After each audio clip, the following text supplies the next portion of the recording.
Film dimulai dengan seorang remaja bernama Daud bersama orang tuanya yang terlihat sedang melakukan perjalanan menuju ke pesisir pantai. Melepas lelah keramaian di kota, mereka berencana menghabiskan liburan musim panas di rumah yang sudah lama tak ditinggali mereka. Rumah mereka kebetulan dekat dengan dermaga, sehingga pemandangan di sekitar sana dihiasi oleh banyaknya perahu. Daud bertemu dengan seorang teman lamanya, dan mereka pun jalan-jalan berkeliling bersama. Dia mampir ke sebuah kafe yang sangat ramai, di mana di sana ada hiburan musik akustik live. Sekembalinya ke rumah, Daud menuju ke kamarnya. Saat melihat foto-foto, tiba-tiba perhatiannya beralih pada tetangga baru di sebelah rumahnya. Seorang wanita bersama suaminya yang baru saja tiba. Daud menjadi semakin penasaran dan mencoba untuk melihat dari jendela. Namun, momen tak terduga membuatnya terkejut ketika wanita tersebut menengok ke atas. Dan sekilas mereka pun saling pandang satu sama lain. Wanita cantik ini bernama Lena dan suaminya adalah seorang pengusaha kaya, Elliot. Kemudian Daud melanjutkan aktivitasnya beres-beres rumah dan membersihkan sepedanya. Di sini Lena dan Daud tanpa disengaja mendapatkan momen saling menatap kembali. Lena pun tersenyum kepadanya. Cerita berlanjut di mana ayah Daud memperkenalkan tetangga barunya yang bernama Elliot, suami wanita sebelah rumah tadi. Dari perkenalan tersebut, Elliot meminta tolong kepada Daud untuk mengecek kapal pribadi milik Elliot. Daud yang sedang memeriksa kapal malah melihat Lena yang baru selesai berenang. Matanya pun tak bisa berpaling dari Lena yang masuk ke pemandian dan membuka baju renangnya. Tiba-tiba Elliot, suami wanita itu datang dan menanyakan keadaan kapalnya kepada Daud. Daud mengatakan bahwa kapalnya masih dalam kondisi bagus, hanya saja perlu beberapa perbaikan dan hanya perlu dicat ulang. Dengan bayaran 20 per jam, Elliot pun setuju dan memberikan pekerjaan itu kepada Daud. Di malam harinya, Daud yang belum tidur mendengar suara keributan dari rumah sebelah. Saat dilihat dari jendela, pasangan suami istri itu sedang bertengkar. Keesokan harinya, Elliot dan Daud bertemu di dermaga. Mereka mengobrol di atas kapal milik Elliot. Dia memastikan kapalnya harus selesai diperbaiki dalam waktu 1 minggu ke depan. Singkat cerita dari dalam kamarnya, Daud mengintip dari jendela saat Lena hendak pergi. Tak berselang lama, terdengar Lena menjerit ketakutan. Dengan jiwa pahlawannya, Daud berlari untuk segera menolong Lena yang terlihat ketakutan.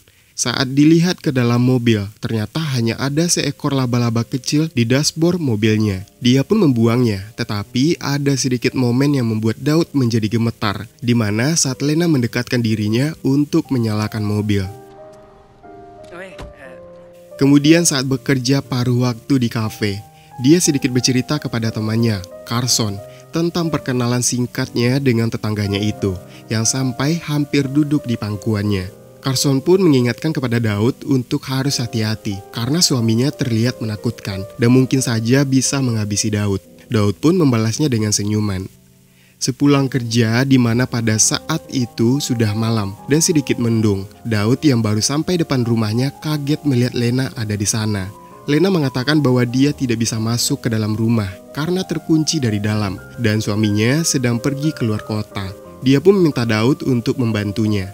Tak lama dari itu, hujan pun turun. Daud akhirnya memecahkan kaca untuk bisa masuk ke dalam rumah dan membukakan pintu depan untuk Lena dari dalam. Lena yang melihat Daud terluka karena tergores kaca meminta untuk tinggal sebentar mengobati lukanya.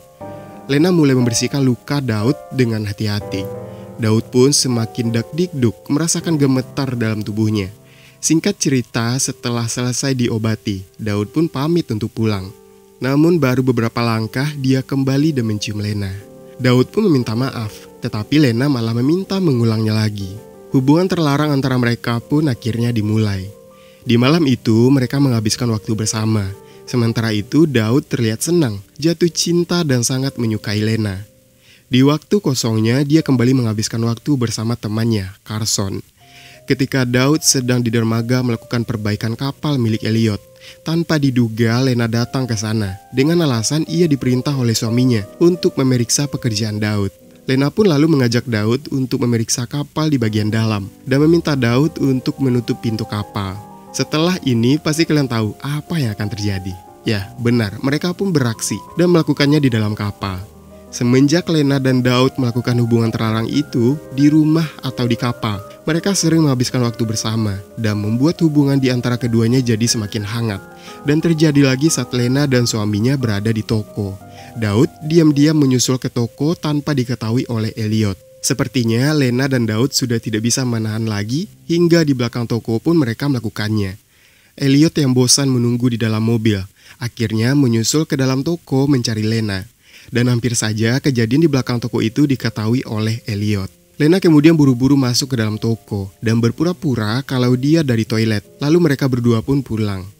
Keesokan harinya di dermaga Elliot memanggil Daud yang sedang membersihkan bagian bawah kapal. Kemudian mereka berdua mengobrol di dalam. Elliot berkata bahwa dia keras kepada Daud karena tahu bahwa Daud adalah remaja yang penuh semangat dan kerja keras, berbeda dengan kebanyakan remaja seusianya.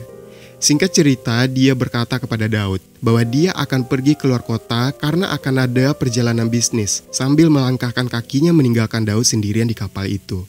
Mengetahui suami Lena tidak ada di rumah, Daud menghabiskan waktu bersama Lena di sana.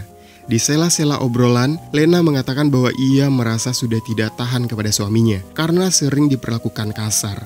Daud pun mencoba menghiburnya dan menenangkan hati Lena supaya tidak terlihat murung lagi. Ketika bermain, Daud tidak sengaja melihat ada tato love di kaki Lena.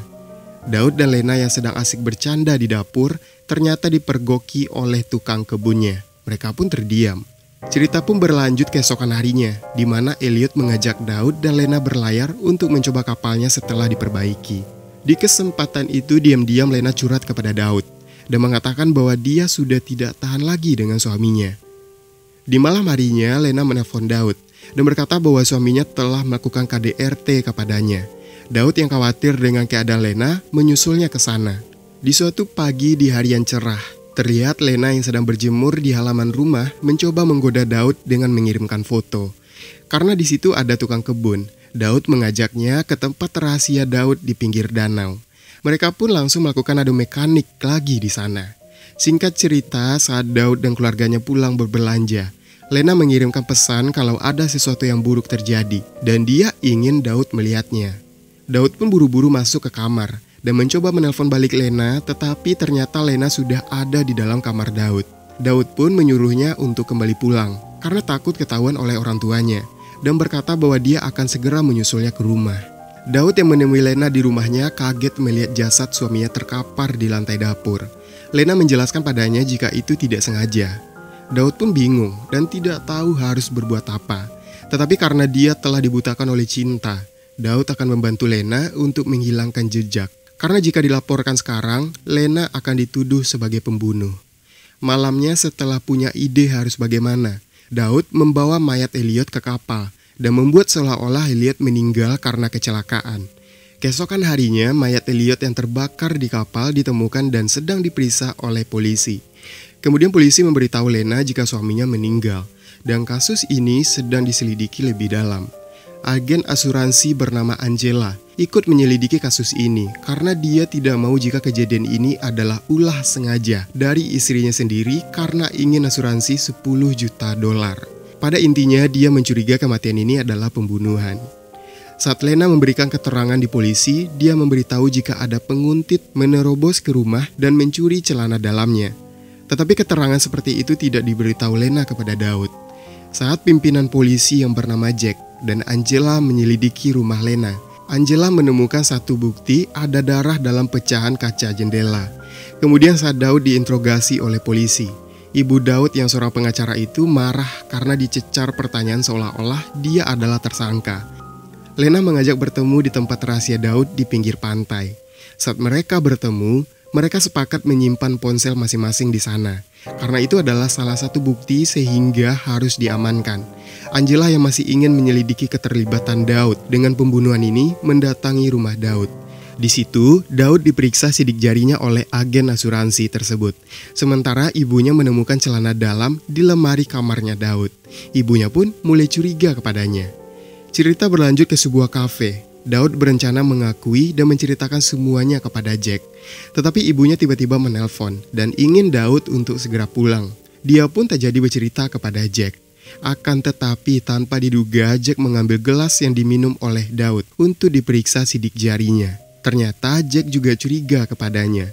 Setelah diperiksa, ternyata sidik jarinya sama. Daud pun kini jadi tersangka.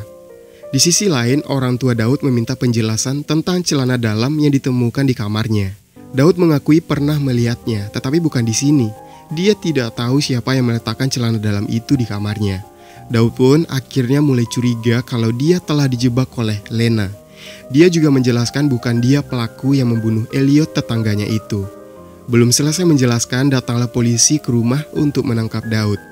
Saat orang tuanya membukakan pintu untuk polisi, Daud menerima sebuah pesan dari Carson. Dia memberitahukan bahwa saksi kunci tukang kebun ditemukan tewas dibunuh. Daud yang merasa dijebak Lena ini pun langsung melarikan diri. Dia menuju gudang rahasia dekat pantai untuk mengambil ponsel Lena yang disimpannya di sana. Dalam perjalanan, agen asuransi melihat Daud dan menelpon polisi kalau dia sedang mengejar Daud. Sampai di sana, Daud mencoba mengambil ponsel di bawah lantai di tempat mereka menyimpannya. Sebelum sempat mengambil, Lena kemudian juga tiba di sana. Daud yang perasaannya masih bingung tiba-tiba mau saja dicium oleh Lena. Daud pun tersadar dan mencoba mengambil ponsel di bawah lantai. Akan tetapi ponsel itu sudah tidak ada. Dan Lena berkata telah mengambilnya dan tak lama kemudian terdengarlah suara sirine polisi datang. Tanpa diduga, Lena merobek bajunya sendiri dan menarik Daud yang seakan-akan dia diperkaos oleh Daud. Saat polisi melihatnya, Daud pun ditangkap dan diamankan. Saat akan dibawa ke kantor polisi, dia berbisik kepada Jack bahwa dia akan membuktikan kalau dia tidak bersalah. Jack pun memberikan waktu dan membiarkan Daud lari. Daud yang mendatangi tempat Lena menginap menemukan bukti paspor Lena yang lebih dari satu dengan berbagai nama di dalam tas Lena. Kemudian Angela memergokinya dan kemudian memborgolnya serta menelpon polisi. Saat Angela dan Lena menuju mobil untuk pergi, dia melihat kaki Angela yang juga memiliki tato love. Daud pun terdiam. Dia tidak menyangka ternyata dia selama ini telah dijebak oleh orang yang disukainya selama ini. Lena kembali dan meninggalkan ponselnya. Lena dan Angela sekarang berhasil kabur menggunakan pesawat. Daud pun akhirnya harus menjalani hukuman. Nah, seperti itulah alur cerita dari film Careful What You Wish For. So, bagaimana menurut kalian tentang pembahasan kali ini? Jika kalian suka, jangan lupa berikan like-nya. Saya Jody Setiawan, thanks for watching video, and until next time.